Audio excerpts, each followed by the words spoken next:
create a program for finding the absolute value of a given number. What is absolute value? Absolute value, like if we have given a value that is minus 45, then its absolute value is 45. If the number is already positive, then its value is written positive. Like we will create a new program.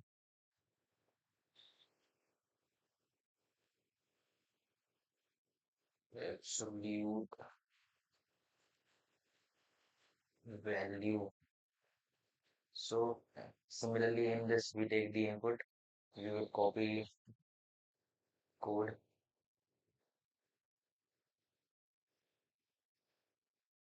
So enter the number, and if the number is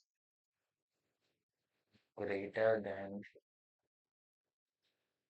sorry, smaller than 0, then we will return its minus of that number.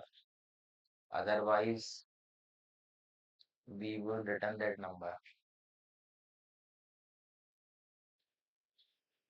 Absolute number is, in this we run the program, and we enter input, let we enter input minus 45. So its absolute value is 45. If we do it for positive one, if we write 50, then its absolute number is 50. Thank you.